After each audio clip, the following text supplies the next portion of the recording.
Everyone, welcome back to my channel. তো কেমন আছো? আশা করি ভালো আছো। আর আমি অনেক ভালো আছি। প্রথমেই বড়দেরকে প্রণাম, ছোটদেরকে অনেকটা ভালোবাসা জানিয়ে আজকের ব্লগটা আমি এখান থেকে স্টার্ট করছি। এখন বাজে সকাল 11টা আর খুব সুন্দর বৃষ্টি এসেছে। আর আমি না বৃষ্টিকে উপভোগ করছিলাম জানালা দিয়ে। আর ভাবলাম যে চলো, যেহেতু ঠান্ডা পড়ছে তো অনেক দিন থেকে সেলাই করা হয় না, সেলাই করবো বলে করাই হচ্ছিল না, তাই আমি সেলাই নিয়ে বসে পড়লাম। অ্যাকচুয়ালি এত গরমে এমনি থাকা যায় না, সেলাইয়ের কথা তো ভুলেই যাওয়ার। মেশিনে বসলে তো গরম লাগে, আর ফ্যান চালিয়ে তো সেলাই করা যায় না। যে সেলাই করে তারা বুঝতে পারবে, কারণ কাপড় উড়ে উড়ে যায়। এইভাবে সেলাই নিয়ে বসে পড়লাম। বাট সেই টাইমে আমাদের বাড়িতে অতিথি এসে পড়লো, আমার আর সেলাই করা হলো না। এখন তো অতিথি আপ্যায়ন করতে হবে, তাই আমি আবার রান্না বসিয়ে দিয়েছি। মা তো চলে গেছে মার কাজে, আর এমন টাইমে এসেছে, মানে সেই টাইমে আর কি মাছ পাওয়া যাবে না, তার জন্য আজকে মানে এখনকার মতো ডিমই রান্না করছি। আগে তো অতিথিদের খাওয়াতে হবে, তারপরে রাত্রে কি হয় সেটা তোমরা দেখতে পাবে।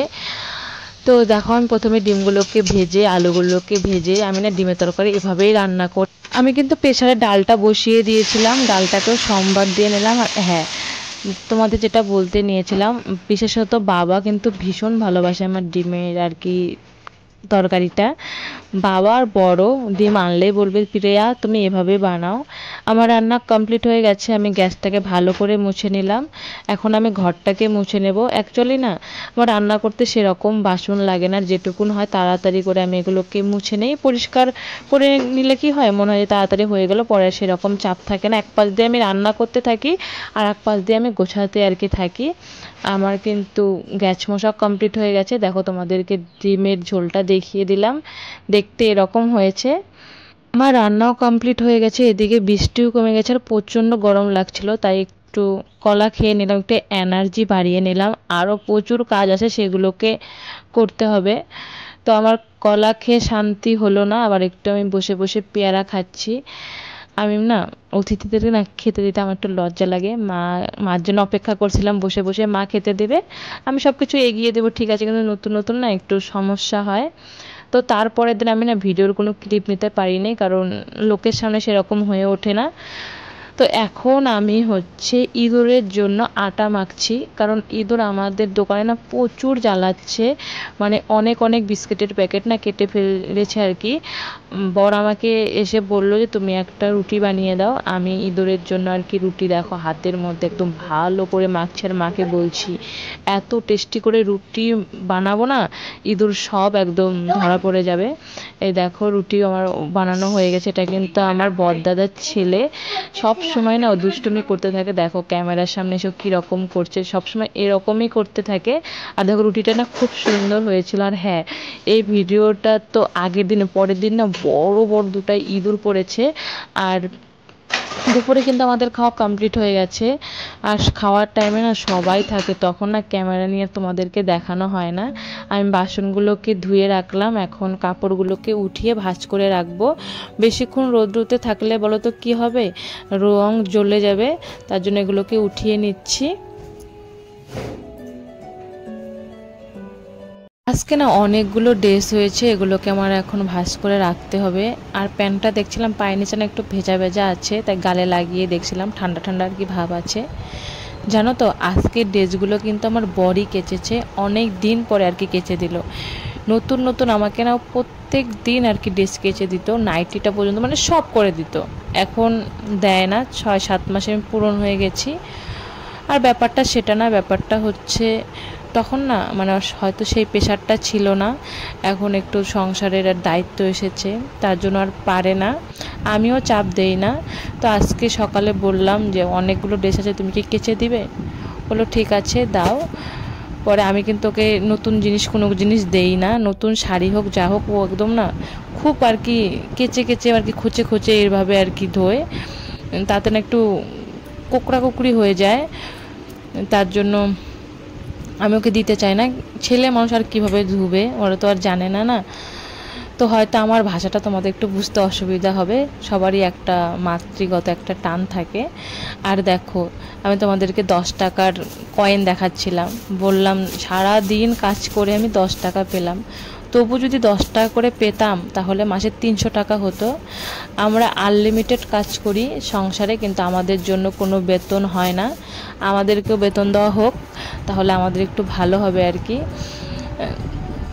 আমরা বাড়িতে যত কাজই করি না কেন, পুরুষ মানুষ বাড়িতে এসে বলবে তুমি তো সারাদিন বসেই থাকবে, তোমার তো কোনো কাজই নেই, সারাদিন তুমি তো বসেই আছো। কিন্তু আমাদের যে কাজ, এগুলো কাজের হিসাব হয় না, টুকটাক আমরা করতেই থাকি। তো ওরা ভাবে যে ওরাই শুধু কাজ করে, তো আমরা ভাবি আমরাই শুধু কাজ করি, সেটা না, আমরা সবাই কাজ করি, ওই রকমটা মনে হয়। কিন্তু যখন ভাবা যায় কেউই বসে থাকে না, দিনটা শুরু হলে সবাই আমরা কাজের পিছনে ছোটাছুটি করতেই থাকি।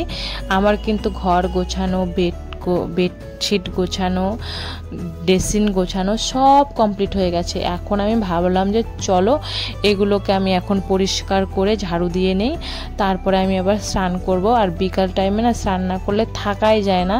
দিনে, গরমের দিনে তো 2-3 বার করে আমার চান হয়েই যাচ্ছে, আর এখানে না আরও প্রচণ্ড গরম। আমি আগে জানতাম না যে এত গরম, ভেবেছিলাম আমাদের গ্রামেই হয়তো বেশি গরম, কিন্তু না, এখানেরও বেশি গরম, কারণ এখানে হিজিবিজি বাড়ি, সেরকম হাওয়া আসে না। অ্যাকচুয়ালি আমার কিন্তু অন্য লোকের থেকে গরম কম। এবার আমি গরমে আমি কুলোতে পারছি না, তাহলে হলে অন্য মানুষের কি অবস্থা।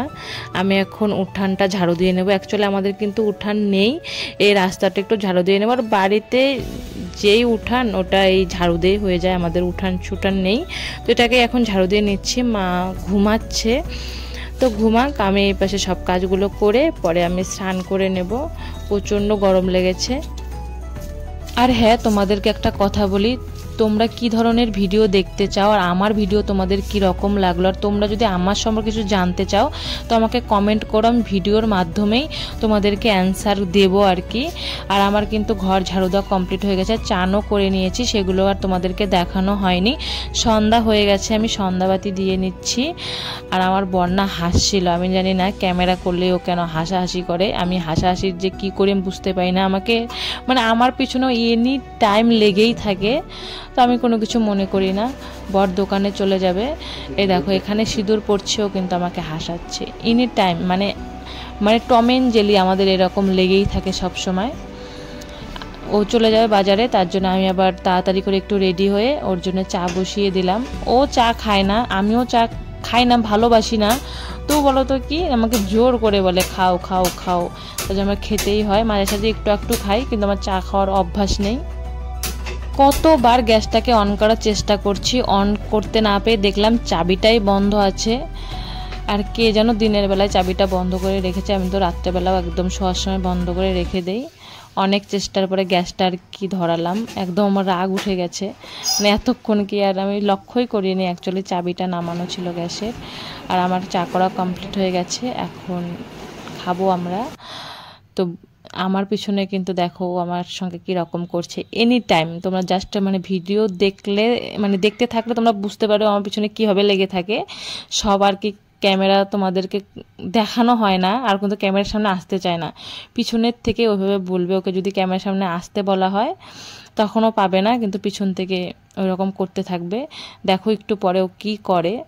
তো আমরা খাচ্ছি, আমার পাশে ক্যামেরা ছিল বলে ও কিন্তু ওর পাশে ক্যামেরা নিয়ে গেছে, বলে কি তোমাকেই শুধু দেখাচ্ছ, আমাদের কি দেখাবে না? তো আমি বললাম তুমি যদি দেখাতে চাও তো দেখাও। পরে একটুখানি দেখি আবার কিন্তু দিয়ে দিয়েছে। আর আমি ওকে বলছিলাম একটু চা নাও, ও চা নিচ্ছিল না। চা খাচ্ছিলাম আর সবাই গল্প করছিলাম। সামনেই দুর্গাপুজো, আর সামনেই তো ভাদ্র মাসও। আমি আর কি ভাদ্র মাসের পুরো মাসটাই বাপের বাড়ি গিয়ে আর কি থাকবো। অ্যাকচুয়ালি আমাদের মধ্যে নিয়ম আছে, ভাদ্র মাসে নাকি শাশুড়ি বউয়ের পা দেখতে পারে না, তার জন্য পুরো মাসটাই বাপের বাড়ি থাকবো। তারপরে আবার দুর্গাপুজো একটু চাপ থাকবে, কারণ কেনাকাটা আছে। তো এগুলোই আর কি গল্প করছিলাম মায়ের সঙ্গে, আর বড় ছিল, আর টিভিও দেখছিলাম। পরেই হয়, দশমীর পরেই হয়, দশমী 6 দিন পরে লক্ষ্মী পূজা হয়। হ্যাঁ, ওই জন্য লক্ষ্মী পূজা পরেই গেছে, লক্ষ্মী পূজার আগে দেওয়া যায় না, লক্ষ্মী পূজা না মোয়া বানানো আগে যাবি। তোমাদেরকেও শুনিয়ে দিলাম যে আমরা কি গল্প করছিলাম। আর হ্যাঁ, তোমরা কিন্তু আমাকে কমেন্ট করে বলবে যে আমার ভিডিও তোমাদের কি রকম লাগছে, আর তোমরা কি রকম ভিডিও দেখতে চাও সেটাও কিন্তু কমেন্ট করে বলবে। অ্যাকচুয়ালি তোমরা না একটা লাইক করলে সত্যি আমার খুব ভালো লাগে, সত্যি আমার ভিডিও করার আগ্রহ দ্বিগুণ বেড়ে যায়। আর হ্যাঁ, যে যে আমার চ্যানেলটিকে সাবস্ক্রাইব করোনি প্লিজ সাবস্ক্রাইব করে পাশে থাকবে। আর এই ভিডিওটা আমি বড় বানাবো না, এই ভিডিওটা আমি এখানেই এন্ড করছি। আর তোমাদের সাথে দেখা হবে আরও একটা ইন্টারেস্টিং ব্লগের মতো। ভালো থেকো, সুস্থ থেকো, বা